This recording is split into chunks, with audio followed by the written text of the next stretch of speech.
राजाचा सेनापती ज्योतिबा, त्याचे 7 भागातले खंडणी वसूल करणारे अधिकारी म्हणजे खंडोबा, शेतातला महसूल गोळा करणारे अधिकारी म्हणजे म्हसोबा, आणि इथनं कोकणात ज्यावेळी माल घेऊन जायचे लोक त्यावेळी जर ज्योतिबाला टॅक्स दिला नाही तर ज्योतिबाला खेटे घातले जायचे.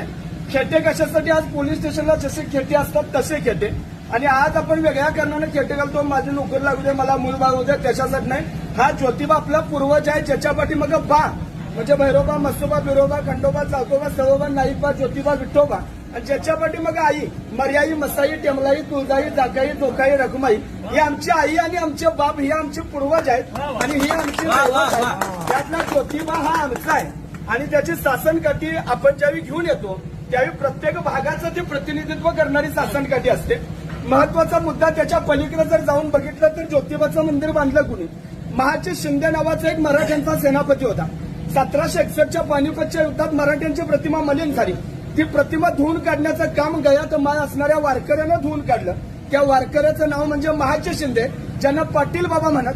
त्या महाचे शिंद्यांची दहशत एवढी होती की त्यांनी ताजमहलचा वापर, आज लोक फिरायला जातात, जगातला 7वं आश्चर्य आहे, पण तरी सुद्धा त्या ताजमहलचा वापर त्यांनी करावतूर्ती ठेवण्यासाठी केला होता. एवढी दहशत की दिल्लीचा सुलतान कोण हे ठरवायचं आमचा महाचे बाबा. हे महाचे बाबा एकदा रत्नागिरीत मोहिमेवर होते आणि मोहिमेवर असताना त्यांना यश मिळत नव्हतं पोर्तुगीजांच्या विरोधात. ते नवस बोलले की देवा मला या मोहिमेत यश मिळू दे, मी तुझं देवस्थान या ठिकाणी कोल्हापूरला निर्माण करतो. आणि म्हणून रत्नागिरीतला देव म्हणून या गावाचं नाव आहे वाडी रत्नागिरी. रत्नागिरीतला ज्योतिबा इथं बसले. ज्योतिबा हे या गावाचं नाव नाही, ज्योतिबा हे या देवाचं नाव आहे.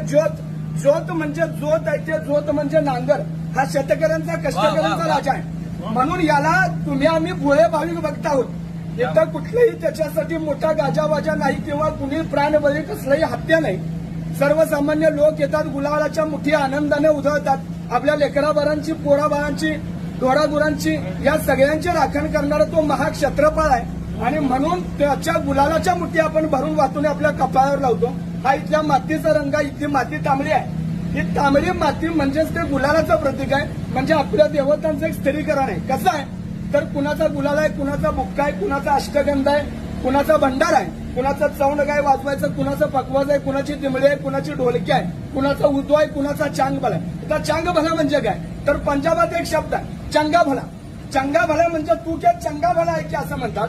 तर चंगा भला म्हणजे उच्च दर्जाचा, आणि तो अपभ्रंश होऊन या ठिकाणी तो नामघोष तयार झालेला आहे की ज्योतिबाच्या नावानं, ज्योतिबाच्या नावानं